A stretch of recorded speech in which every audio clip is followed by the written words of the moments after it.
आदरणीय मान्यवरांचे धन्यवाद।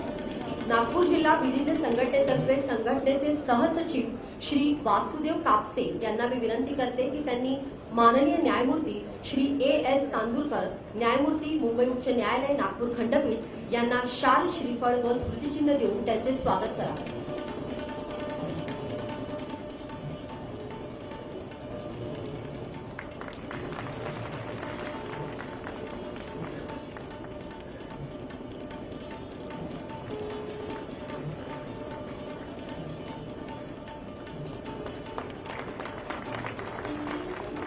आदरणीय मान्यवरांचे धन्यवाद। नागपूर जिल्हा विधीज्ञ संघटनेतर्फे संघटनेचे कोषाध्यक्ष श्री श्रीकांत गावंडे यांना मी विनंती करते की त्यांनी माननीय न्यायमूर्ती श्री वाल्मिकी S.A. मेनेझेस, न्यायमूर्ती मुंबई उच्च न्यायालय नागपूर खंडपीठ यांना शाल, श्रीफळ व स्मृतिचिन्ह देऊन त्यांचे स्वागत करावे।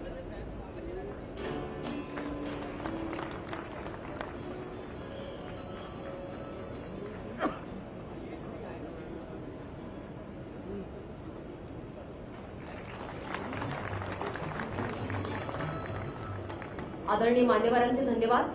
नागपूर जिल्हा विधीज्ञ संघटनेतर्फे संघटनेचे ग्रंथपाल श्री मनोज मेंढे यांना मी विनंती करते की त्यांनी माननीय श्री S.B. अग्रवाल, प्रमुख जिल्हा व सत्र न्यायाधीश नागपूर यांना शाल, श्रीफळ व स्मृतिचिन्ह देऊन त्यांचे स्वागत करावे।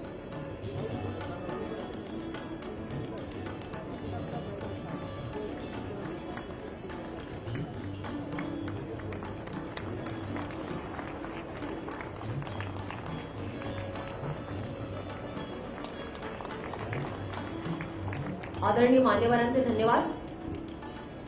त्यानंतर मी नागपूर जिल्हा न्यायालयीन कर्मचारी संघटनेतर्फे संघटनेचे अध्यक्ष श्री लक्ष्मीकांत साखळकर यांना विनंती करतो की त्यांनी माननीय न्यायमूर्ती श्री भूषण राघवई, न्यायमूर्ती सर्वोच्च न्यायालय यांना पुष्पगुच्छ देऊन त्यांचे स्वागत करावे।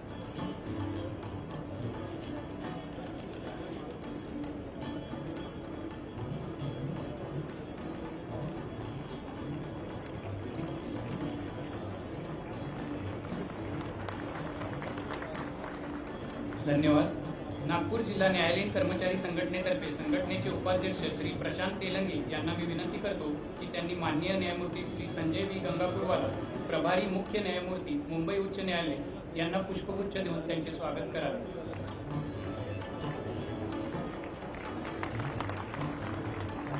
धन्यवाद। नागपूर जिल्हा न्यायालयीन कर्मचारी संघटनेतर्फे संघटनेचे सचिव श्री मनोज नागोसे यांना मी विनंती करतो की त्यांनी माननीय न्यायमूर्ती श्री सुनील B. शुक्रे, न्यायमूर्ती मुंबई उच्च न्यायालय यांना पुष्पगुच्छ देऊन त्यांचे स्वागत करावे।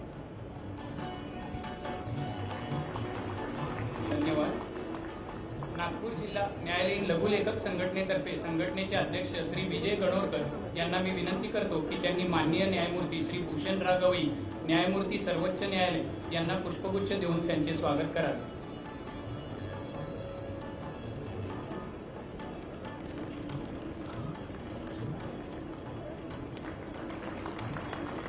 धन्यवाद। नागपूर जिल्हा न्यायालयीन लघुलेखक संघटनेतर्फे संघटनेच्या उपाध्यक्षा श्रीमती दीपाली विघ्ने यांना मी विनंती करतो की त्यांनी माननीय न्यायमूर्ती श्री संजय V. गंगापूरवाला, प्रभारी मुख्य न्यायमूर्ती मुंबई उच्च न्यायालय यांना पुष्पगुच्छ देऊन त्यांचे स्वागत करावे।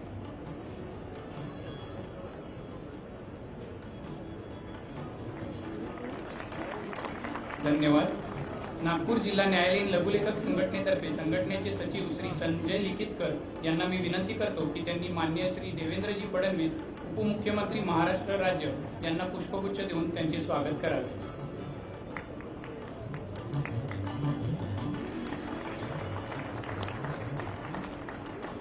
धन्यवाद। नागपूर जिल्हा न्यायालयीन बेलीफ संघटनेतर्फे संघटनेचे अध्यक्ष श्री दिलीप ठाकूर यांना मी विनंती करतो की त्यांनी माननीय न्यायमूर्ती श्री भूषण राघवई यांना पुष्पगुच्छ देऊन त्यांचे स्वागत करावे।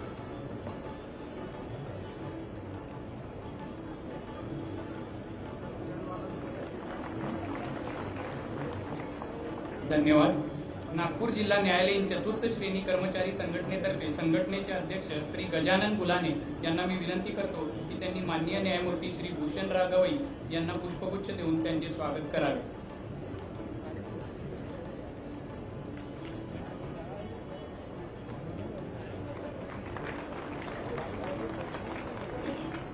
धन्यवाद। न्याय व्यवस्था हा आपल्या सामाजिक जीवनाचा एक अविभाज्य घटक आहे. उत्तम सामाजिक आरोग्य राखण्यासाठी आपण सर्वच प्रशासनाच्या साथीने सातत्याने प्रयत्न करत असतो. बदलत्या काळानुसार समाजाच्या आणि सामाजिक जीवनात अनेक आवश्यक बाबींच्या गरजा वाढत असतात. ही गोष्ट न्यायदानाच्या प्रक्रियेत देखील जाणवते. ह्या बाबींचा सर्वांगीण विचार करून आपण ह्या व्यवस्थेत काळानुरूप बदल घडवून आणतो आणि म्हणूनच सर्वांगीण विकासाच्या या प्रक्रियेत किंवा आधारभूत संरचनेमध्ये विस्तार करणे ही बदलत्या काळाची गरज ठरते. त्यानुसार आजच्या या कार्यक्रमात आपल्या महत्त्वपूर्ण कार्याद्वारे योगदान देणाऱ्या व्यक्तींचा सत्कार करणे यथायोग्य होईल. मी माननीय न्यायमूर्ती श्री भूषणराव गवई यांना विनंती करते की त्यांनी श्री संजय दशपुते, सचिव बांधकामे, सार्वजनिक बांधकाम विभाग मुंबई यांचा स्मृतिचिन्ह देऊन या प्रसंगी सत्कार करावा.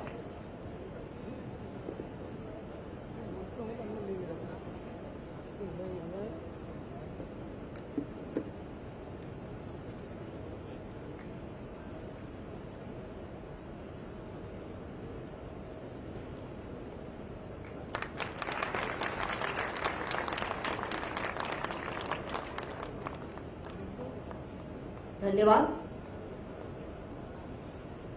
मी माननीय न्यायमूर्ती श्री भूषणराव गवई यांना विनंती करते की त्यांनी श्री दिनेश नंदनवार, मुख्य अभियंता सार्वजनिक बांधकाम, प्रादेशिक विभाग नागपूर यांचे स्मृतिचिन्ह देऊन त्यांचा सत्कार करावा.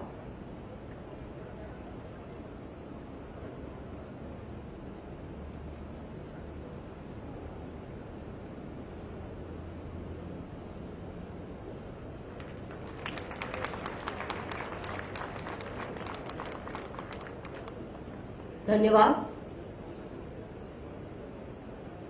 मी माननीय न्यायमूर्ती श्री भूषणराव गवई यांना विनंती करते की त्यांनी श्री जनार्दन भानुसे, अधीक्षक अभियंता सार्वजनिक बांधकाम मंडळ नागपूर यांचा स्मृतिचिन्ह देऊन सत्कार करावा.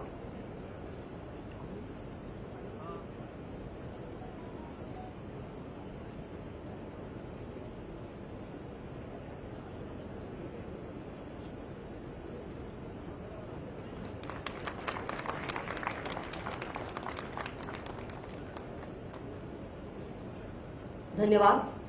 मी माननीय न्यायमूर्ती श्री भूषणराव गवई यांना विनंती करते की त्यांनी श्री हेमंत पाटील, अधीक्षक विद्युत विभाग यांचा स्मृतिचिन्ह देऊन या प्रसंगी सत्कार करावा.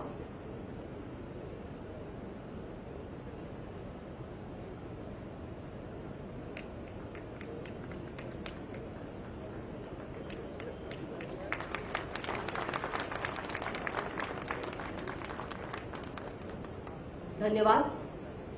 मी माननीय न्यायमूर्ती श्री भूषणराव गवई यांना विनंती करते की त्यांनी श्री अभिजित कुचेवार, कार्यकारी अभियंता सार्वजनिक बांधकाम विभाग क्रमांक 1 नागपूर यांचा स्मृतिचिन्ह देऊन या प्रसंगी सत्कार करावा.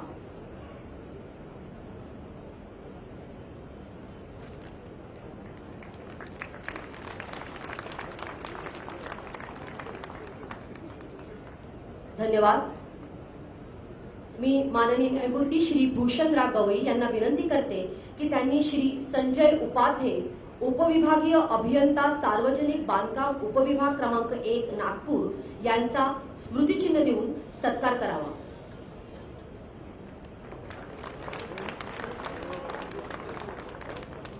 धन्यवाद. मी माननीय न्यायमूर्ती श्री भूषणराव गवई यांना विनंती करते की त्यांनी श्री राजकुमार बनाई, उपअभियंता विद्युत विभाग यांचा स्मृतिचिन्ह देऊन या प्रसंगी सत्कार करावा.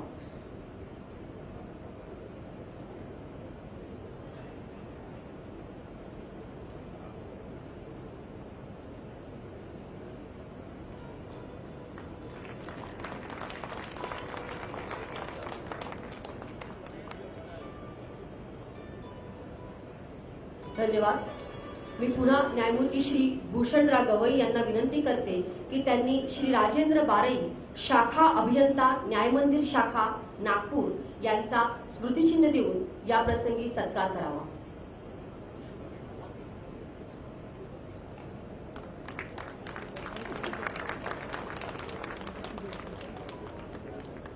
धन्यवाद। मी माननीय न्यायमूर्ती श्री संजय व्ही गंगापूरवाला यांना विनंती करते की त्यांनी श्री संदीप चाफले, शाखा अभियंता, विधान भवन शाखा, नागपूर यांचा स्मृतिचिन्ह देऊन सत्कार करावा।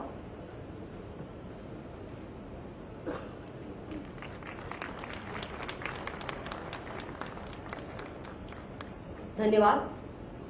मी माननीय न्यायमूर्ती श्री संजय व्ही गंगापूरवाला यांना विनंती करते की त्यांनी श्री दिनेश मने, शाखा अभियंता, विद्युत विभाग यांचा स्मृतिचिन्ह देऊन सत्कार करावा।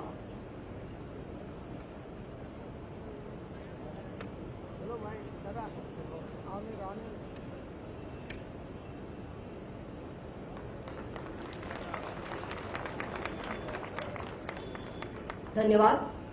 मी माननीय न्यायमूर्ती श्री संजय व्ही गंगापूरवाला यांना विनंती करते की त्यांनी श्री संजय इंदूरकर, निवृत्त कार्यकारी अभियंता यांचा स्मृतिचिन्ह देऊन सत्कार करावा।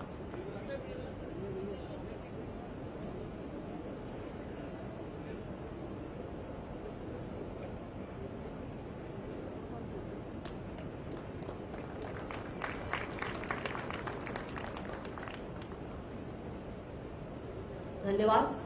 मी माननीय न्यायमूर्ती श्री संजय व्ही गंगापूरवाला यांना विनंती करते की त्यांनी श्री मुकेश कुमार मुंद्रा, कंत्राटदार, नागपूर यांचा स्मृतिचिन्ह देऊन सत्कार करावा।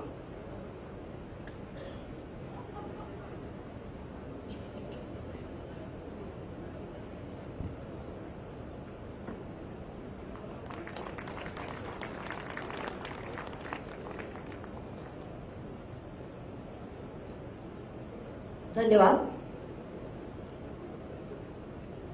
मी माननीय न्यायमूर्ती श्री संजय व्ही गंगापूरवाला यांना विनंती करते की त्यांनी वास्तुविशारद कविता रंगारी यांना स्मृतिचिन्ह देऊन त्यांचा सत्कार करावा।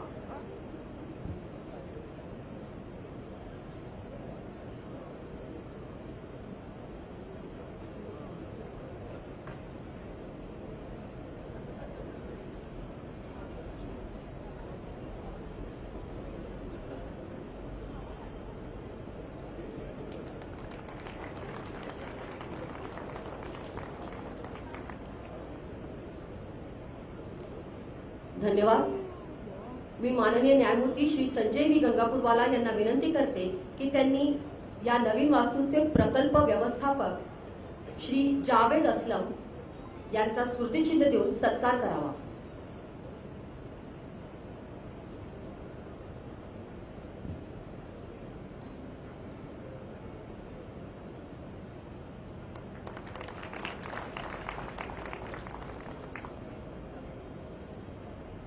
धन्यवाद। मी माननीय प्रभारी न्यायमूर्ती श्री संजय व्ही गंगापूरवाला यांना विनंती करते की त्यांनी विधिज्ञ श्री श्रीरंग भांडारकर यांचा स्मृतिचिन्ह देऊन सत्कार करावा।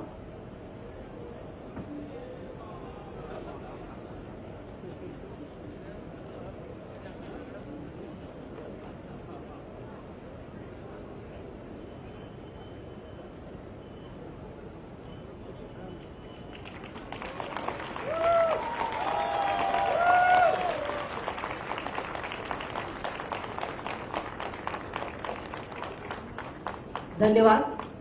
मी माननीय प्रभारी मुख्य न्यायमूर्ती श्री संजय व्ही गंगापूरवाला यांना विनंती करते की त्यांनी विधिज्ञ श्री उदय डबले यांचा स्मृतिचिन्ह देऊन सत्कार करावा।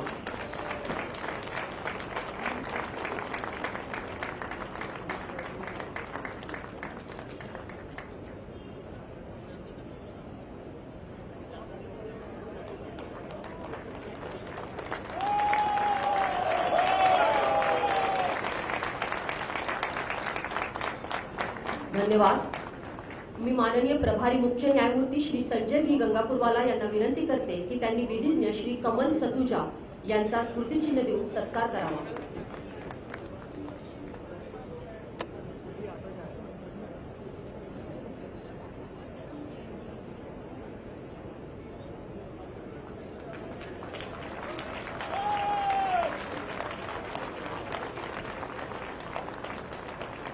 धन्यवाद। मी माननीय प्रभारी मुख्य न्यायमूर्ती श्री संजय व्ही गंगापूरवाला यांना विनंती करते की त्यांनी विधिज्ञ श्री नितीन देशमुख यांचा स्मृतिचिन्ह देऊन सत्कार करावा।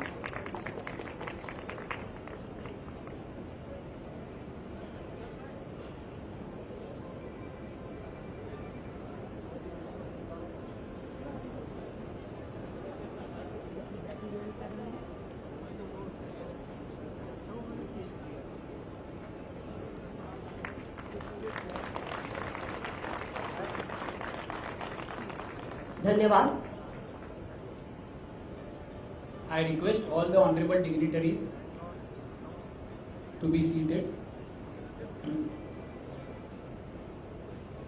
An English poet, Felix Dennis, once said, and I quote, "Ideas don't make you rich, the correct execution of ideas does." I quoted this here as this saying perfectly applies to this occasion in the sense that the idea of expanding the existing infrastructure is implemented in its true sense with the completion of this impressive new court building. To get a better overview of this newly fulfilled establishment, may I humbly invite our Principal District and Sessions Judge, respected Shri S.B. Agarwal, to deliver the welcome address.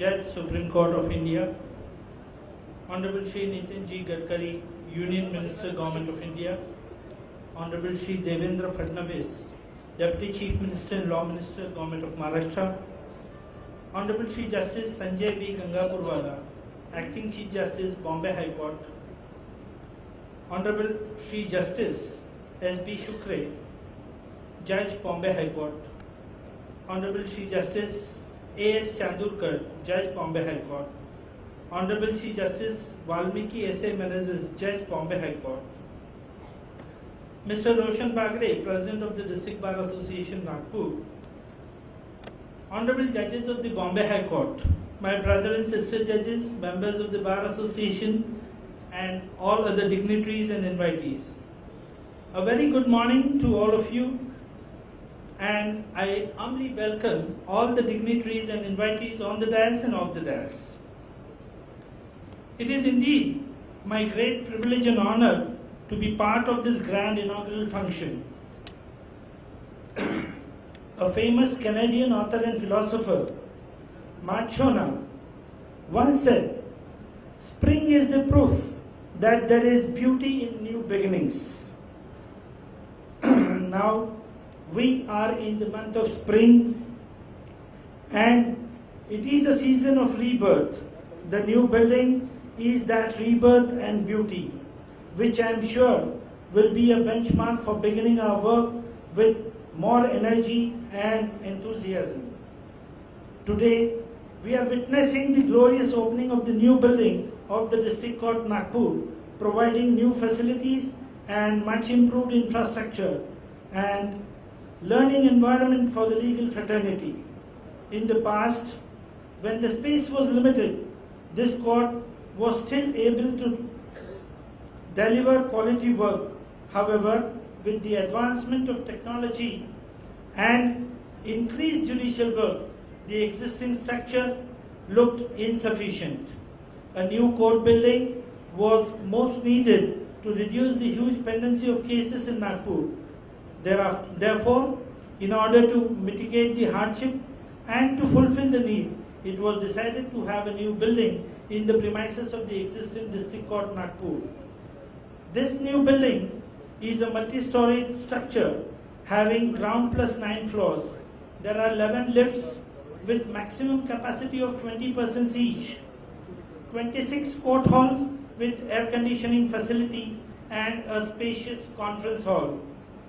Considering the growing parking problem, it was ensured that there would be proper elevation and good architecture in the new building, and therefore the ground, first and second floor are reserved for parking. The construction of the new building started in January 2017. I must share that the entire furniture in the new building is procured from the inmates of the jails in Maharashtra. Now we are moving towards e-filing, internet facility and optimum speed of good quality hardware exists in the new building, which will ultimately help all of us to cope with the advent of technology. At the end, let us acknowledge the hard work of all whose professionalism have made this magnificent building the way as we see it today. I expect and hope that with the newly established building and better facilities, together with healthy atmosphere, we will strive hard to speed up the process of dispensing justice. Once again, I welcome all the honorable and respected dignitaries to the wonderful inaugural function and congratulate all the stakeholders for their genuine and speedy efforts that we are able to see this master's piece in which we will be functioning within a very short period. Thank you so much. Thank you, respected sir, for such a wonderful welcome address. We are fortunate to have amongst us our guardian judge, Honorable Shri Justice A.S. Chandurkar, Judge, Bombay High Court, Nagpur Bench, Nagpur.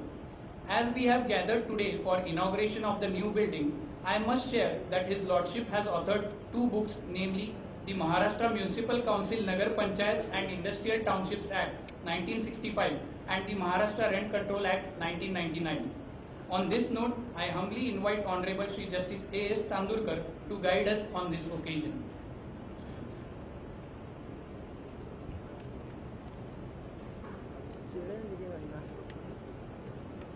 Honorable Shri Justice Bhushan Gavai, Judge, Supreme Court of India. Honorable Shri Justice V.S. Sirpurkar, former Judge, Supreme Court of India. Honorable Shri Gadakari, Union Minister. Honorable Shri Devendra Fadणवीस, the Deputy Chief Minister and the Minister of Law and Justice. Honorable Shri Justice Sanjay Gangapurwala, our Acting Chief Justice. My esteemed colleagues, Shri Justice Sunil Shugre and Shri Justice Valmiki Menezes, as well as all my brother and sister colleagues who are present today. Shri Agarwal, the learned Principal District and Sessions Judge Nagpur. Shri Bagade, the President of the District Bar Association with the entire team, members of the District Bar Association, office bearers of the High Court Bar Association, members of the District Judiciary, as well as the legal fraternity, ladies and gentlemen. Today is indeed a great occasion of joy and immense pride for the District of Nagpur that we have got this grand court building. Its magnificence complements the High Court building that has been aptly described as a poem in stone. The new building is definitely a feather in the cap of the city of Nagpur. The first court building that was available at the district court was constructed in black stone in 1915, which is even today known as the Dagdi building. The construction of the existing court building commenced in 1971 and it was inaugurated on 16/1/1977. With the growing need for additional courtrooms and space, the stone laying ceremony of the new building was held on 30th December 2016. Most of the dignitaries on the dais were also present on that day, but in different capacities. And today we have this grand structure being the additional Nyaya Mandir. We must remember that when a new court building is constructed, it is not meant to provide facilities only for judges and lawyers, but it is a public institution that is meant principally to serve the members of the general public. Public funds are used to facilitate smoother and better dispensation of justice. On such facilities being provided, the public at large benefits. The right to access to justice, which has been recognized as a constitutional right, includes provision of basic facilities to litigants to enable them to seek justice in the most convenient manner. I am sure that the new district court building would provide smoother access to justice, thus being a step forward in achieving the constitutional goal. I take this opportunity to congratulate each and every person who has contributed in one way or the other in ensuring the completion of the new building. The District Bar Association has always been an integral part in the exercise of the undertaking the construction of the new court building. Its long-standing demand of increasing the number of courts as well as the provision of better facilities now stands fulfilled. It would be appropriate on this momentous occasion to state that 6 of its esteemed members have adorned the Supreme Court of India. Honorable Shri Justice Bhushan Gawai is present with us today, along with Justice Sirpurkar. About 7 members had the distinction of becoming Chief Justices of various High Courts. About 50 members have been elevated as Judges of the High Court. 27 judicial officers who had served at the District Court Nagpur was subsequently elevated as Judges of the High Court. Honorable Shri Justice Sunil Shukre is one amongst them. 5 esteemed members have adorned the office of the Advocate General. The District Bar Association has also produced a number of illustrious members who have contributed immensely in the political as well as the social field. The Honorable Deputy Chief Minister is amongst us today. The list in that regard is endless. I am sure that the new court building would definitely encourage the young generation of lawyers to emulate their predecessors and bring lawyers to the city and the district of Nagpur. I once again extend my heartiest greetings on this occasion and convey my best wishes to the district judiciary on this great achievement. Thank you. Thank you, my lord, for your kind words. Swami Vivekananda once said, and I quote, "True guidance is like a small torch in a dark forest. It doesn't show everything once, but gives enough light for the next step to be safe." With these words of wisdom, may I now humbly invite Honorable Shri Justice Sunil B. Shukre, Judge Bombay High Court, to share his thoughts on this occasion.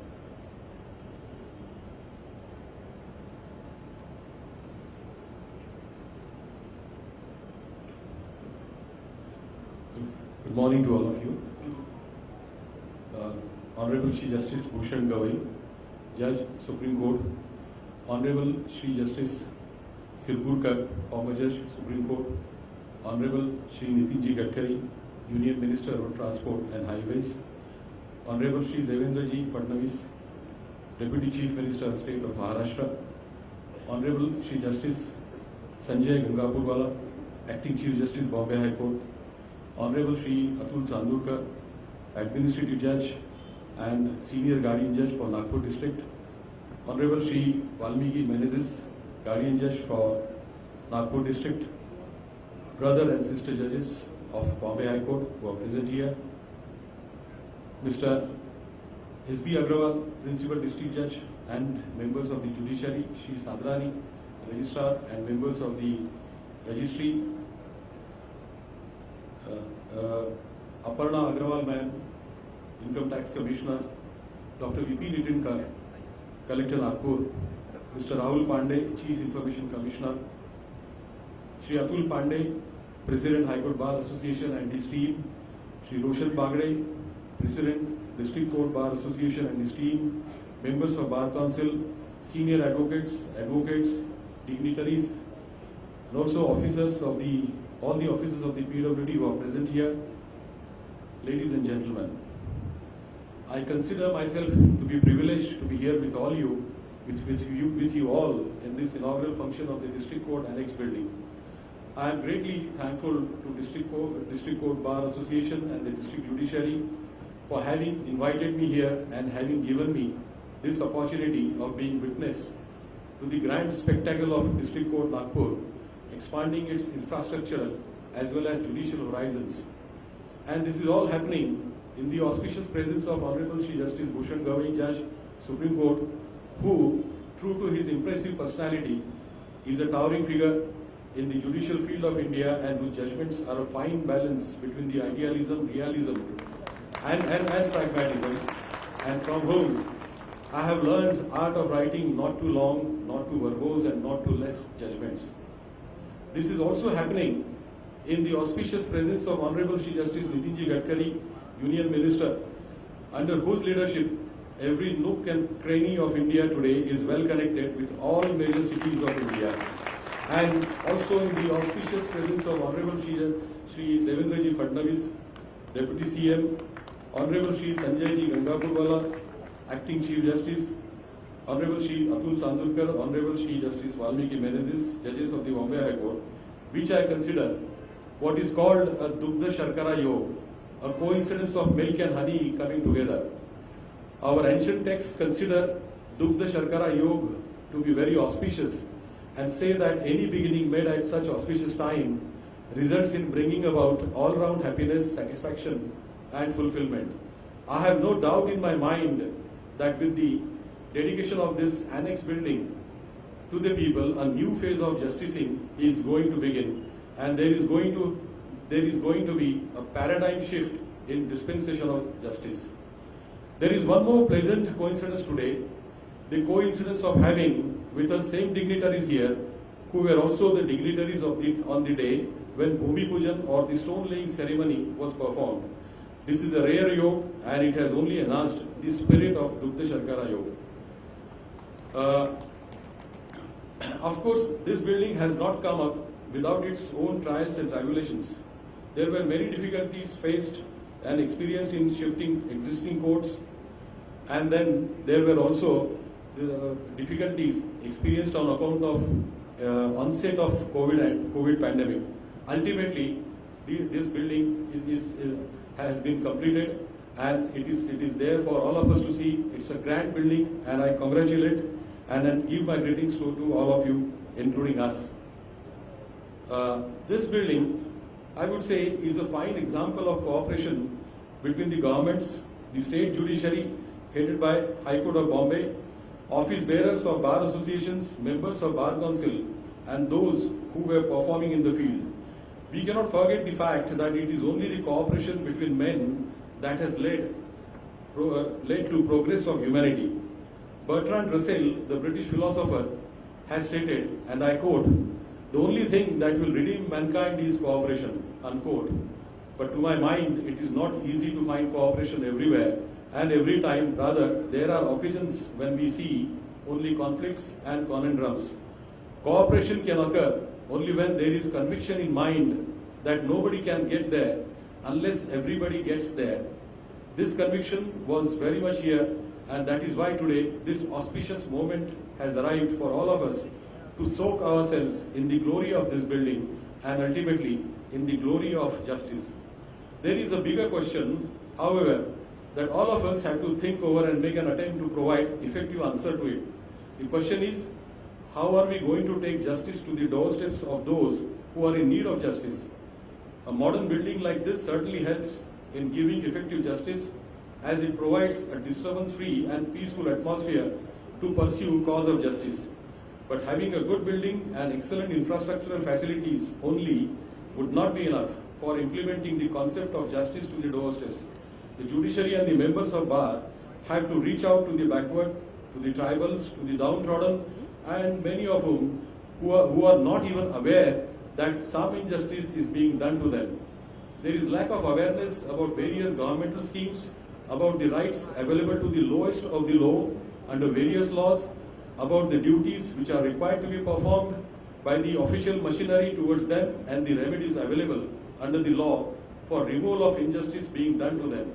I think that the judges, members of the legal fraternity, and representatives of the state government and even the central government must come together and meet on regular basis and discuss issues and problems arising out of lack of awareness and ignorance amongst the backwards and the downtrodden, and find out solutions for addressing these issues and the problems.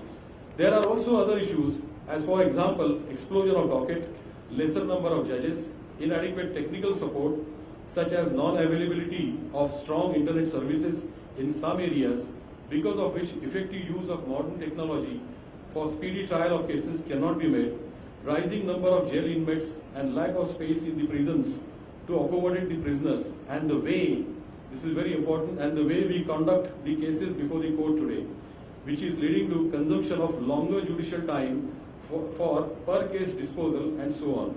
The time has come for us to pay our urgent attention to all these issues. We must introspect as to why there is a docket explosion, why there are so many cases being filed, and we must ask ourselves, does the rising number of cases point towards something disturbing, like people are not getting what they should normally get without having them to knock at the doors of the court, or does it indicate that people have become more aware about their rights and more careless about their duties, or whether people have become more litigious? At this juncture, I recall the words of Khushwant Singh, the Indian journalist, columnist and author of many books. He had said in one of his columns published in Times of India long ago that when in a society doctors flourish, the society is physically sick. But when lawyers flourish, the society is mentally sick. I, however, completely disagree with him. To me, his analysis of health of society on the basis of number of doctors and lawyers is flawed and misconceived. Far from what he said, the truth is the higher number of doctors and lawyers is a sure indicator of robust health, physical and mental, of society, as it is only they who prevent the health of society from deteriorating further, and it is only they who can and who in fact do restore the society back to resplendence while keeping at bay all feelings of negativity. As a direct corollary to it, I feel that when there is a rise in filing of court cases, it is also a clear pointer towards rising faith in the courts of the country. But increase in trust and confidence in courts of India must not reach a stage where the whole system would collapse under its own pressure, where the court will feel drowned in the confidence reposed in them by people. The level of people's confidence in courts of this country should be so maintained as to enable the courts to function properly, effectively and speedily. It is therefore very necessary for all of us to sit together and find some alternate ways, solutions for lessening burden on courts, resolving the grievances of people at multiple levels simultaneously. This would require a lot of discipline, not only amongst members of the judiciary and members of the bar, but also within the bureaucracy, corporate world and within the society itself. Wherever there is a discipline, there is effective discharge of duties, and wherever there is effective discharge of duty, there is no injustice and no grievance whatsoever. It is therefore necessary for us to be more disciplined, more focused on the cause of justice rather than individual wins and defeats in courtrooms, more particular in making of pleadings, examinations in chief, cross-examinations, arguments, precise and short, in making our judgments precise and effective, and to increasingly adopt alternate methods of redressal of grievances such as mediation, conciliation, lok adalats and so on, wherever possible, and above all, avoid frivolous litigation. Let us make a new start to reach these goals from this beautiful new building and make use of this grand structure for taking the cause of justice to the doorsteps of the people and making this society meaningful and happy for everybody and in every respect. Thank you so much.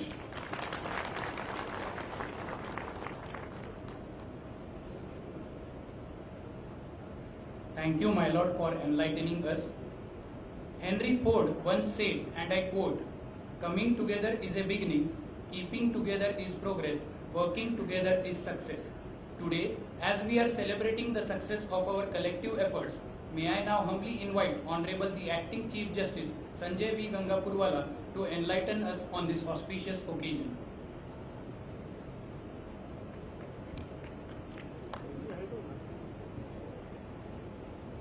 Honorable Shri Justice Bhushan Gawai, Judge Supreme Court of India, Honorable Shri Nitin Gadkari, Minister of Road Transport and Highways, Government of India, Honorable Shri Devendra Fadnavis, Deputy Chief Minister and Minister of Law and Justice, State of Maharashtra, Brother Justice Sunil Shukre, Brother Justice Atul Chandurkar, Brother Justice Menzies, my sister and brother judges, Honorable Shri Shirpurkar, the former judge of the Supreme Court, Mr. Agrawal, the District and Session Judge, Nagpur, Mr. Bagre, the President, District Bar Association, Nagpur, the members of my judicial fraternity, the members of this District Bar Nagpur, distinguished guests, ladies and gentlemen. सर्वप्रथम नागपूरच्या वकिलांना व पक्षकारांना नवीन वास्तूबद्दल अभिनंदन.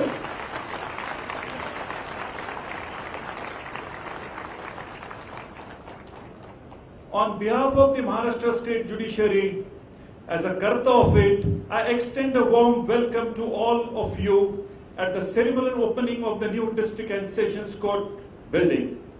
It's an honor for all of us that the inauguration of the building is at the auspicious hand of Honorable Shri Justice Bhushan Gawai, the son of the soil.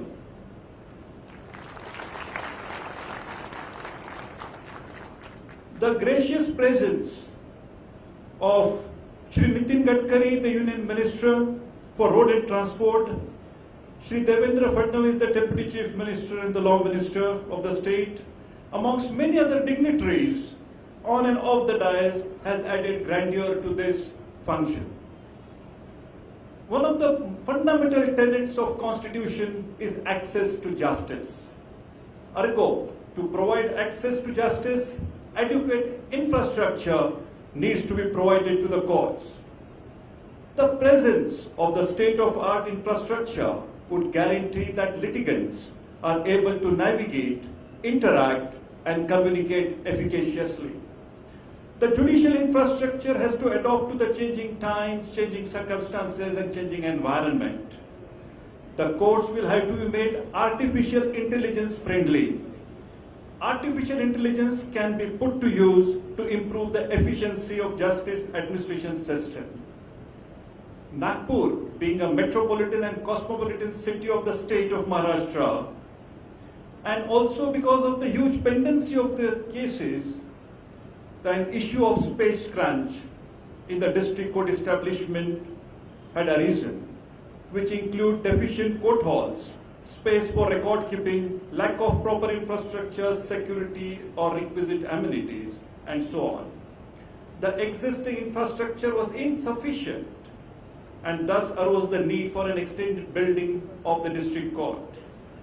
As on date, the Nagpur establishment itself has a pendency of more than 2 lakh cases. Considering the long pending desire for an extended building of the district court so as to accommodate some more court halls and ancillary infrastructure with necessary facilities, I am elated that the efforts have yielded and fructified today in the form of ground plus 9-story magnificent extension building. With this new extension building for the district and sessions court at Nagpur, the state government has reassured the judiciary to secure access to justice and has bridged the gap between the citizens and the justice delivery system. I take this opportunity to thank the government of the state for lending its wholehearted support and cooperation for this extension building of the district court. This new building is the result of earnest, consistent and dedicated efforts of all the stakeholders, the members of the bar, the registry, including the district and sessions court at Nagpur and the government, for which I congratulate each one of them and look forward to their continued commitment and dedicated efforts in future as well for its upkeep and maintenance. It is really a coincidence that on 30th December 2016, the same Troy, Honorable Justice Bhushan Gavai, Honorable Shri Nitin Gadkari and Honorable Shri Devendra Fadnavis had laid the foundation of stone of this building, and today all the three are inaugurating this building.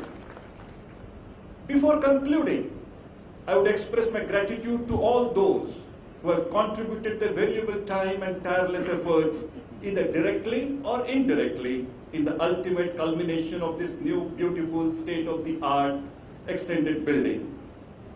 I am certain and hopeful that judges, the lawyers, and all the concerned at the district court, Nagpur, would fulfill their duties and responsibilities with renewed vigor towards achieving the objects of speedy and effective justice. At the end, I would only request, and I hope, that the first matter at the extension building should not be adjourned. Thank you, everybody.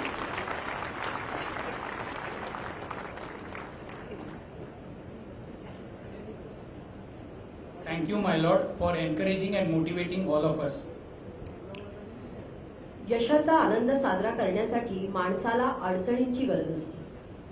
आज अडचणींवर मात करून आपण या नवीन वास्तूच्या स्वरूपात यशाचा आनंद साजरा करत आहोत. या अडचणींवर मात करण्यासाठी वेळोवेळी ज्यांचे मार्गदर्शन लाभले ते कुशल नेतृत्व म्हणजे नागपूरचे सुपुत्र सन्माननीय श्री देवेंद्रजी फडणवीस. मी सन्माननीय श्री देवेंद्रजी फडणवीस उपमुख्यमंत्री महाराष्ट्र राज्य यांना विनंती करते की त्यांनी या प्रसंगी आपले मनोगत व्यक्त करावे. सर्वोच्च न्यायालयाचे न्यायाधीश माननीय श्री भूषण गवई सर, आमचे मार्गदर्शक केंद्रीय मंत्री माननीय नितीनजी गडकरी, बॉम्बे हायकोर्टचे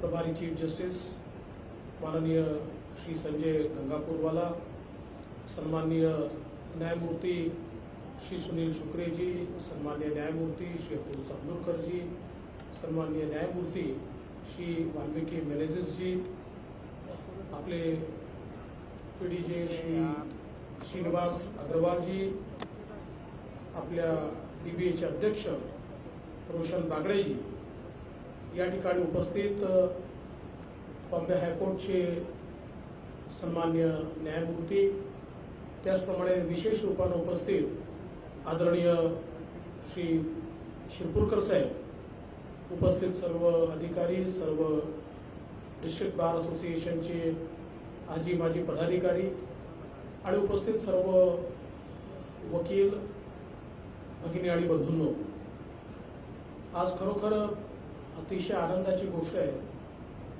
की आपल्या या ठिकाणी न्यायालयामध्ये नवीन इमारतीच्या उद्घाटन सोहळ्याला आपण सगळे लोक उपस्थित आहोत. खरं म्हणजे असं फार कमी होतं की जे लोक भूमिपूजन करतात तेच उद्घाटनाला उपस्थित असतात. परंतु मला असं वाटतं की या इमारतीची इच्छाच अशी होती की जे भूमिपूजन करतील त्यांनीच उद्घाटनाला यावं, म्हणून कदाचित मध्ये 2-2.5 वर्षाचा काळ असा गेला की ज्यामध्ये उद्घाटनाची स्थिती होऊ शकली. पण मला अतिशय आनंद आहे की आज या उद्घाटन सोहळ्यामध्ये मी उपस्थित आहे.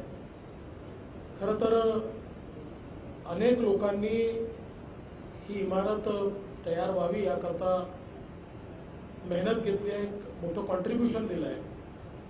पण मी असं म्हणेन की खऱ्या अर्थानं ही इमारत इथे तयार झाली याचं एक मोठं श्रेय जर कोणाला जात असेल तर ते माननीय गवई साहेबांना होतं.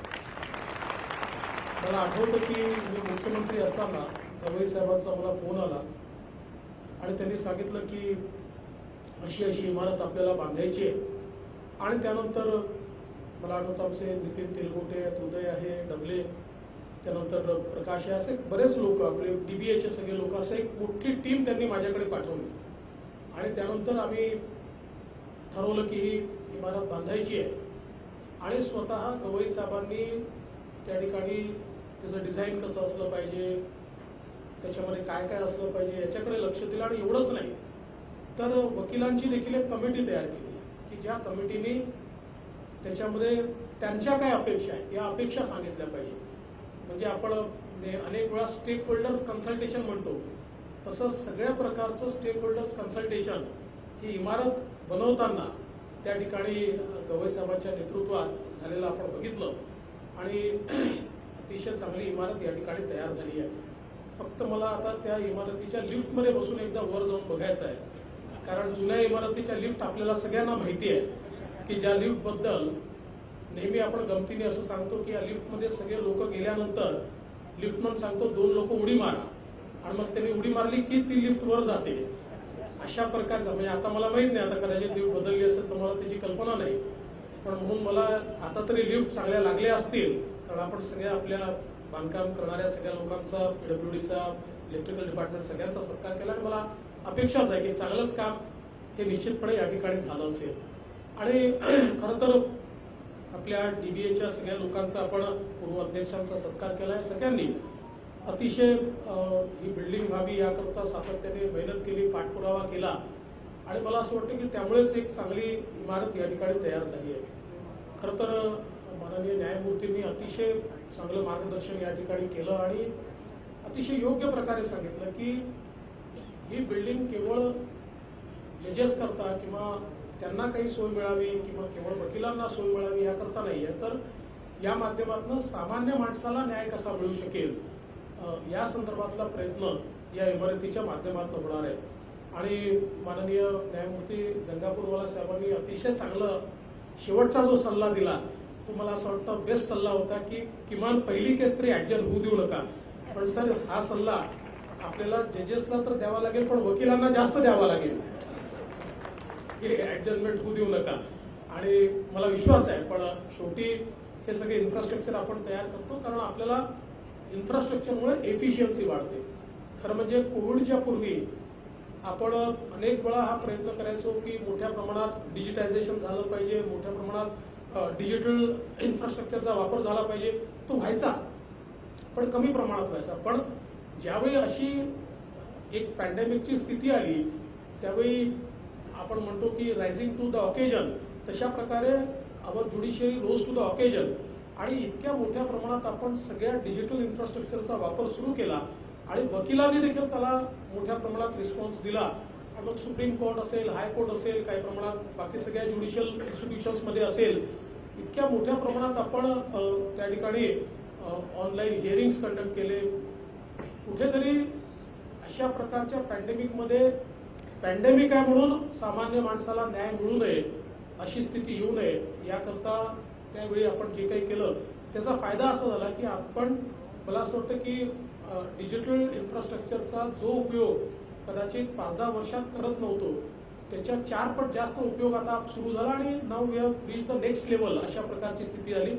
आणि आता हळूहळू शेवटी ज्याचा उल्लेख झाला की कोर्ट्सलाही डिजिटल इन्फ्रास्ट्रक्चर वापरावं लागेल. आपल्याला आपण आपले जेल मोठ्या प्रमाणात कनेक्ट केलेच आहेत, पण त्याचाही वापर आपल्याला वाढवावा लागेल. तिथे अजून आपल्याला जास्त काय करता येईल, कारण शेवटी जेलमधनं सगळे इन्मेट्स इथे आणणं ही देखील एक, किंवा जे काही लोक त्या ठिकाणी आहेत त्यांना इथे आणणं ही देखील एक अडचणीची अवस्था असते.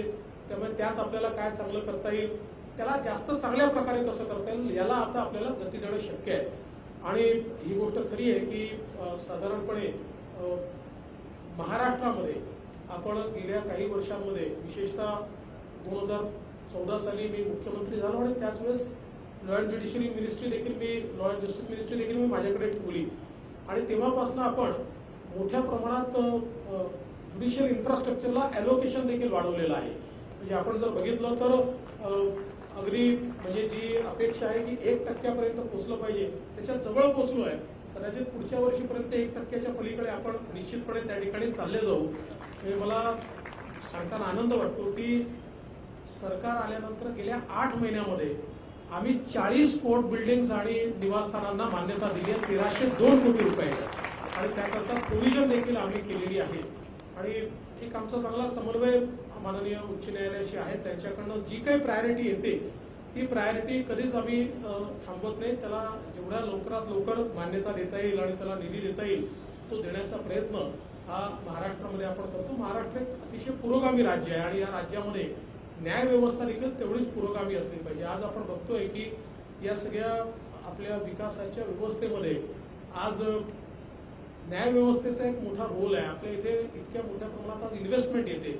ही इन्व्हेस्टमेंट आल्यानंतर मागच्या काळात आपण कमर्शियल कोर्ट सुरू केले, कारण जगभरातल्या इन्व्हेस्टर्सचं म्हणणं असतं की ज्या ठिकाणी कमर्शियल कोर्ट्स आहेत, ज्या ठिकाणी एफिशियंटली एफिकसली आम्हाला न्याय मिळतो, एखाद्या कमर्शियल खटला हा तात्काळ ज्या ठिकाणी निकाली निघतो तिथे आम्ही जास्त इन्व्हेस्टमेंट करू. आणि म्हणून त्याही गोष्टी आज महाराष्ट्रामध्ये मोठ्या प्रमाणात आपण सुरू केलेल्या आहेत आणि त्याचा फायदा देखील मिळतोय.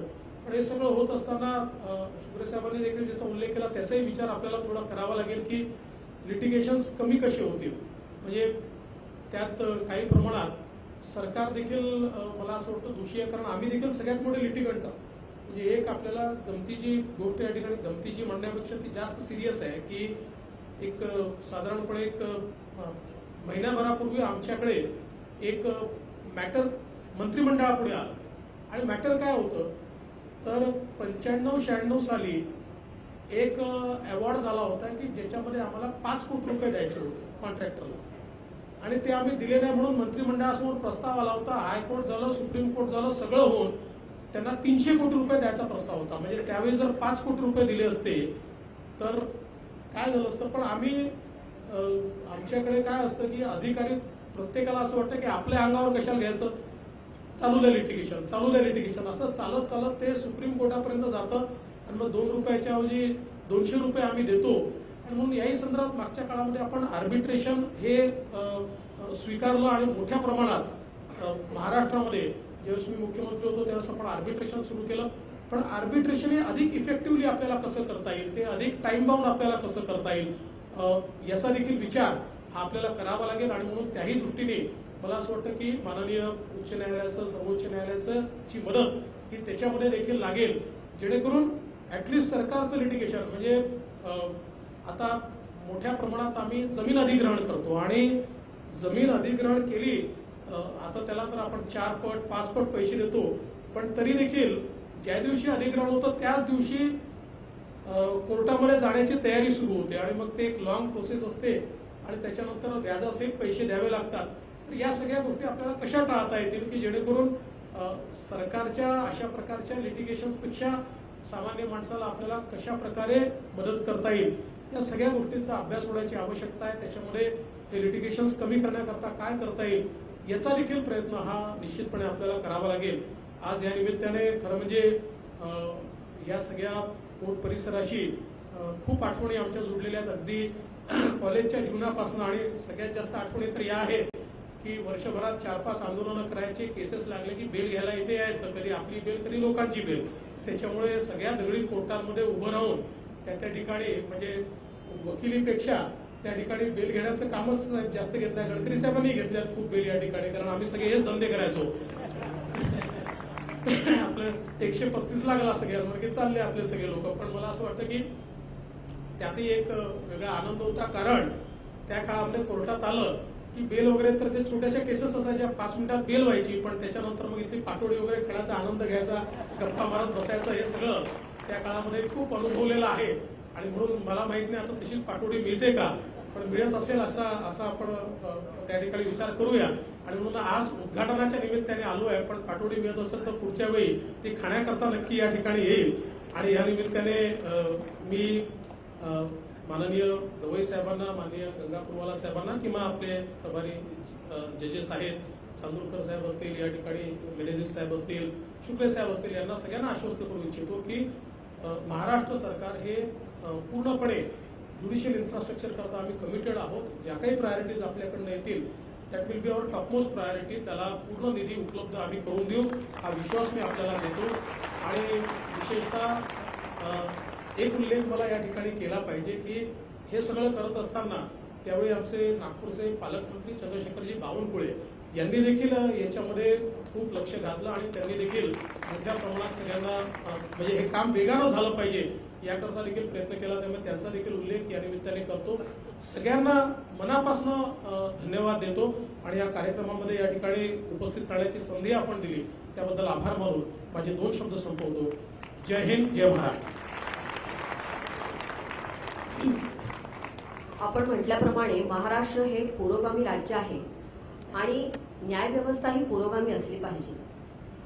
निश्चितच नवीन वास्तूतील इन्फ्रास्ट्रक्चरमुळे न्यायालयीन कामकाजातील कार्यक्षमता वाढेल. आपण या ठिकाणी व्यक्त केलेल्या भावनांमधून आत्मीयतेची किनार दिसली, त्याबद्दल आपले शतशः आभार. कोणतेही कार्य अडथळ्या वाचून पार पडत नाही. शेवटपर्यंतचे प्रयत्न करीत असतात त्यांनाच यशप्राप्ती होते.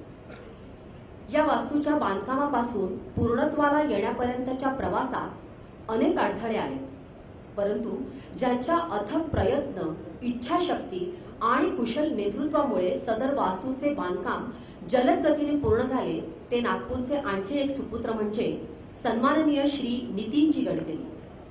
मी सन्माननीय श्री नितीनजी गडकरी, केंद्रीय मंत्री भारत सरकार यांना विनंती करते की त्यांनी त्यांच्या भावना व्यक्त कराव्या.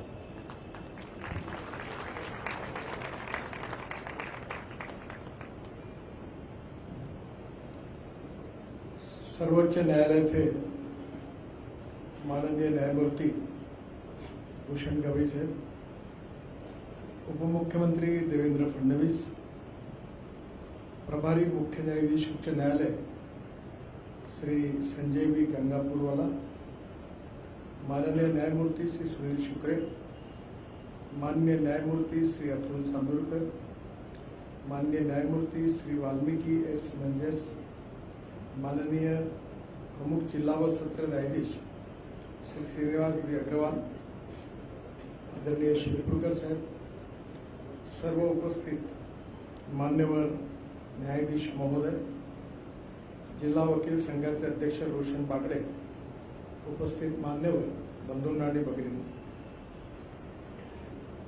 माननीय गवई साहेब, मी आणि देवेंद्रजी तिघही जण भूमिपूजनाच्या कार्यक्रमाला उपस्थित होतो आणि आज उद्घाटनाच्याही कार्यक्रमाला आम्हाला उपस्थित राहण्याची संधी मिळाली ही अतिशय आनंदाची आणि अभिमानाची गोष्ट आहे.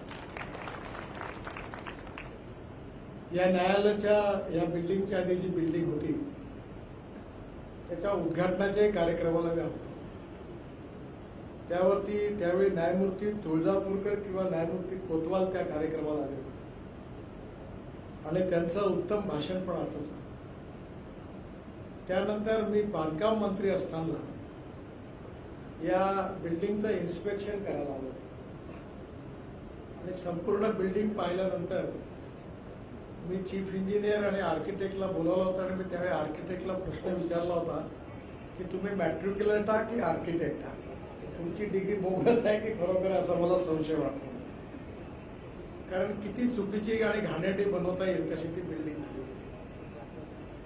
देवेंद्रजींनी जी लिफ्टची गोष्ट सांगितली ती पण बरोबर आहे. कारण ग्रासरूट लेवलवर आम्ही असल्यामुळे अनेक वेळा जमानत करण्याकरता इकडे आल्यामुळे आम्हाला खाली काय काय होत होतं ते सगळं चांगल्या रीतीने माहिती आहे. अर्धा कप चहा कोणत्या स्टॉलवर चांगला मिळायचा याची पण नीट माहिती होती. एम्प्रेस मिल जेव्हा बंद पडली त्याच्या विरुद्ध देवेंद्रचे वडील गंगाधरराव फडणवीस, मी, बर्धन साहेब आणि विद्याप्रसाद कश्यप साहेब यांनी आंदोलन केलं होतं. त्यावेळी सुरेंद्र कुमार सेठ जे आताचे डीजी आहेत त्यांचे वडील ते नागपूरचे पोलीस कमिशनर होते आणि आम्हाला अटक करून या न्यायालयात आणलं. त्यात सगळ्यात तरुण मी होतो आणि ज्यावेळी न्यायालयाने आमची जमानत केली तेव्हा आम्ही बाजूच्या त्या क्लर्क जवळ गेलो आणि बर्धन साहेबांनी होते इथे पहिले 4 तास उभं राहायचो. नितीन वर्सेस स्टेट, 11 वाजेपासून 4 वाजेपर्यंत इथेच बसायचो. मग 4 वाजता केस लागायची आणि तो सांगायचा तारीख झाली आणि घरी जायचो. तेव्हा एकदा असं वाटलं की काय शिक्षा आहे ती तरी देऊन टाका, पण रोज बसवणं इतक्या तारखांना. आणि त्यानंतर आमची जमानत झाली तेव्हा फार चांगली घटना घडली. बर्धन साहेब देशाच्या राजकारणातले फार मोठे आणि आयकॉनिक व्यक्तिमत्व आणि आम्ही जेव्हा लाईनमध्ये उभं राहिलो तेव्हा त्यांनी आमच्यासमोर हात उभा केला. हात समोर केल्याबरोबर बर्धन साहेब म्हणाले क्या चाहिए. त्याला लक्षात आलं की बर्धन आणि गडकरी म्हणून त्याने हात पुन्हा मागे घेतला. कारण त्याची रोज मेकॅनिक सवय होती, जमानत झाली का हात पुढे करायला. त्याच्यामुळे या बिल्डिंग बद्दलच्या अनेक स्मृती आमच्या आयुष्यात लक्षात राहणाऱ्या आहेत. यावेळची बिल्डिंग खूप छान बनलेली आहे. मी काही बोलत नाही, बघत नाही आणि काही त्याबद्दल सांगत नाही. कारण मी एका बिल्डिंग बद्दल बोललो होतो आमच्या NHच्या, तर मला एवढे पैसे मिळाले की सध्या युट्यूबवरून मला 2 ते 3 लाख रुपये महिना मिळतो. त्यातलं सगळ्यात जास्त त्या बिल्डिंगवर जे भाषण केलं होतं त्याच्यामुळे जगात पॉप्युलरिटी मिळाली. आपल्या न्यायव्यवस्थेमध्ये इन्फ्रास्ट्रक्चर डेव्हलप केलंच पाहिजे. पण कधीतरी हा प्रश्न आहे की इन्फ्रास्ट्रक्चर किती डेव्हलप केल्यावर पेंडन्सी दूर होणार आहे का. त्याच्यामुळे स्वाभाविकपणे न्याय मिळाला पाहिजे आणि तो वेळेत मिळाला पाहिजे. आणि स्वाभाविकपणे सरकारमध्ये आणि प्रशासनात काम करताना, मी न्यायव्यवस्थेबद्दल नाही बोलत आहे, ज्यांना 1 तारखेला पगार मिळतो त्यांच्या डिक्शनरीमध्ये टाइम या विषयाला काही महत्व नाही. त्यामुळे अनेक वेळा असा प्रश्न पडतो की ज्यावेळी तो डिले होतो त्याचे विशेषतः कॉन्ट्रॅक्च्युअल याच्यात खूप परिणाम होतात. करोडो रुपये कॉम्पेन्सेशन द्यावं लागतं आणि त्यामुळे कधी कधी अशी म्हणायची वेळ येते की I like people who can get the things done. Even I like people who can take the wrong decisions, पण we dislike people who don't want to take the decisions. आज सगळ्यांचा सन्मान ठेवून कधीतरी तारखा वाढत असतात. पण मी नेहमी बोबडे साहेब होते तेव्हाही म्हणायचो की प्रत्येक वकिलाला एका केसमध्ये जास्तीत जास्त 3 प्रिव्हिलेज ठेवा तारखा मागायचा. 4थ्या तारखेला नाही आला तर 1 साइडेड जजमेंट घ्या. कारण काही लोक तारखा लेजिटिमेटली जुनैन मागतात आणि काही लोक तारखा वाढवून घेण्याचीच प्रॅक्टिस करतात. त्याच्यामुळे डिले होत जातो आणि justice delayed is justice denied. आणि म्हणून अशक्य काही नाही आहे. जेव्हा आपण एखादं काम करतो ते काम सहज शक्य आहे, ते वेळेत होऊ शकतं. आणि आता तर कन्स्ट्रक्शनमध्ये एवढं चेंजेस झाले की डिजिटल इन्फ्रास्ट्रक्चरची सिस्टीम आली आहे आणि त्यामुळे मोठ्या प्रमाणावर कामं ज्यांना 1-1 लाख करोडचं काम 2-2.5 वर्षात पूर्ण झाले. त्यामुळे टेक्नॉलॉजीचा उपयोग जो आहे तो आता ज्युडिशरीमध्ये मोठ्या प्रमाणात सुरू झालेला आहे. परवाच कॅबिनेट समोर आमच्या एक बॉर्डर तिबेट आणि त्या भागातल्या याच्यामधलं एक विषय आला होता की तिथे तिथल्याच लोकांनी आपली न्यायव्यवस्था तयार केली आणि त्याचा सन्मान करून तिला एका विशिष्ट लेवलपर्यंत स्वीकृती मिळाली होती. आज खऱ्या अर्थाने बऱ्याच घटना अशा विशेषतः फॅमिली कोर्टातले प्रॉब्लेम जेव्हा येतात तेव्हा डायव्हर्सची केस ही 7-7, 8-8 वर्ष चालते. सगळ्यांचं आयुष्य त्यातून उद्ध्वस्त होतं आणि त्यामुळे टाइम जो आहे त्याच्या बाबतीमध्ये कुठेतरी मर्यादा असली पाहिजे. आणि व्हिडिओ कॉन्फरन्सिंग आणि टेक्नॉलॉजीचा उपयोग करून लोकांना न्याय लवकरात लवकर मिळाला पाहिजे ही सगळ्या समाजाची अपेक्षा आहे. आणि त्या दृष्टीने न्यायव्यवस्थेमध्ये आमूलाग्र परिवर्तन होतो आहे.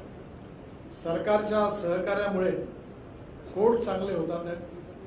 अर्थात अनेक वेळा मी BWD मिनिस्टर होतो तेव्हा याच बिल्डिंगमध्ये सुधार करण्याचा प्रयत्न करत असताना मी असं सुचवलं होतं, पुन्हा अशा सूचना मी नाही करणार, की वकिलांनी पण 200-300 रुपये महिना तिथे बसण्याकरता द्यावं. म्हणजे मग एअर कंडिशन, चांगली खुर्ची, त्यावेळी केन तुटलेली खुर्ची, पाय तुटलेल्या खुर्च्या, पण मोठे मोठे वकील त्याच्यावर बसायचे. मी म्हटलं 200-200 रुपये द्या, मिश्रा जी आहे इथे. नाही बोले, हम पैसे वगैरे देने की ऐसी आदत हमको नहीं है, आप ही व्यवस्था करिए. त्याच्यामुळे स्वाभाविकपणे आता एकदम चांगली व्यवस्था आहे. एअर कंडिशनिंग आहे, लिफ्ट चांगल्या आहेत आणि डिजिटल व्यवस्था असल्यामुळे नक्कीच आपल्या इथे इंडिपेंडेंट, इम्पार्शियल आणि फेअर आणि टाइम बाउंड अशी प्रक्रिया गतिशील होईल. त्याचा वकिलांनाही फायदा होईल, जे लोक इथे येणार आहेत त्यांनाही फायदा होणार आहे, कारण सर्वसामान्यांना न्याय देण्याकरता ही व्यवस्था आहे. आणि जसं आता शुक्रे साहेबांनी पण चांगले विचार मांडले, विशेषतः गंगापूरवाला साहेब यांनी पण चांगले सांगितले, त्याच्यातलं नक्कीच एका आपल्या न्यायव्यवस्थेच्या या प्रक्रियेमध्ये आमूलाग्र बदल करणारी याची सुरुवात होईल. आणि त्यांनी जसं सांगितलं की आता केस काही ॲडजस्ट होणार नाही, त्याप्रमाणे अजून गतीने जास्तीत जास्त न्यायव्यवस्था लोकाभिमुख होऊन इंडिपेंडेंट, इम्पार्शियल आणि फेअर लोकांना नक्कीच न्याय मिळेल असा विश्वास आहे. शेवटी एक गोष्ट खरी आहे की आपल्या लोकशाहीच्या 4 स्तंभापैकी ज्युडिशरी एक आहे. इंडिपेंडेंट, इम्पार्शियल आणि फेअर ज्युडिशरी, त्याचबरोबर मीडिया, एक्झिक्युटिव्ह विंग आणि लेजिस्लेटिव्ह विंग, या 4ही स्तंभावर लोकतंत्र उभा आहे. आणि आपण जगातली सगळ्यात मोठी लोकशाही आहोत आणि त्यामुळे स्वाभाविकपणे आपली न्यायव्यवस्था आहे याच्याकडे संपूर्ण जगाचं लक्ष लागून राहिलं आहे. त्यामुळे येणाऱ्या काळात नागपूरच्या, विशेषतः नागपूर देशाचं हृदयस्थान आहे आणि नागपूरच्या बारनी पण हिंदुस्थानमध्ये सुप्रीम कोर्टापासून अनेक अशी मोठी मोठी माणसं दिली आहेत की त्यांनी इतिहास घडवलेला आहे.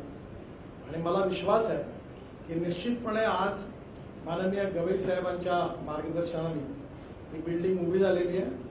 आणि गवई साहेबांच्या काळात इथली युनिव्हर्सिटी असेल, शिरपूरकर साहेब, पोबडे साहेब आणि विशेषतः गवई साहेबांनी त्यावेळी लक्ष घातलं. देवेंद्रजींनी त्यावेळी अतिशय उदार अंतःकरणाने लॉ युनिव्हर्सिटीला मदत केली, या इथल्या प्रोजेक्टलाही मदत केली आणि त्यामुळे आज हे पूर्ण होऊ शकलं. त्यांनाही पण मी मनापासून धन्यवाद देतो.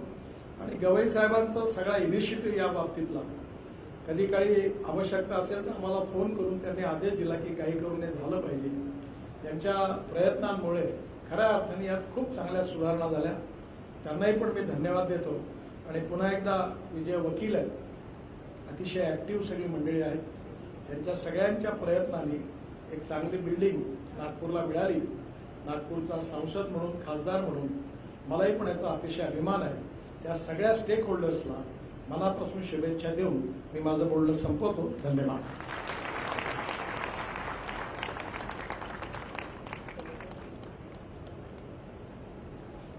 आपण म्हटल्याप्रमाणे सर्वात मोठी लोकशाही असलेल्या आपल्या भारतीय न्यायव्यवस्थेकडे सर्व जगाचे लक्ष आहे. इंडिपेंडंट, इम्पार्शियल, फेअर ज्युडिशरीच्या माध्यमातून न्यायदानाची ही प्रक्रिया अधिक गतिशील होईल हा विश्वास व्यक्त करून मी आपण व्यक्त केलेल्या भावनांबद्दल आपले मनपूर्वक आभार मानते. आपला भारत देश जसा ऋषीमुनी संतांचा, गौतम बुद्धांचा देश आहे, तसाच सुश्रुत, वाग्भट, चाणक्य यांचाही देश आहे. या सर्व महानुभावांनी आपल्या कार्यातून आणि शिकवणीतून वेळोवेळी आपल्याला मार्गदर्शन केले व ते आपल्यासाठी कायम दिशादर्शक ठरत आले आहे. आज या ठिकाणी या कार्यक्रमाच्या निमित्ताने मार्गदर्शन करण्यासाठी आपल्याला लाभलेले माननीय न्यायमूर्ती श्री भूषण रा गवई, न्यायमूर्ती सर्वोच्च न्यायालय यांना मी विनंती करते की त्यांनी मार्गदर्शनपर आपले विचार व्यक्त करावे.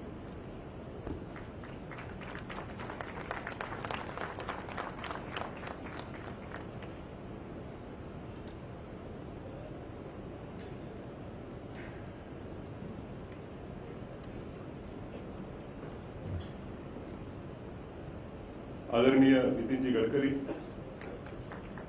सन्माननीय देवेंद्रजी फडणवीस, मुंबई उच्च न्यायालय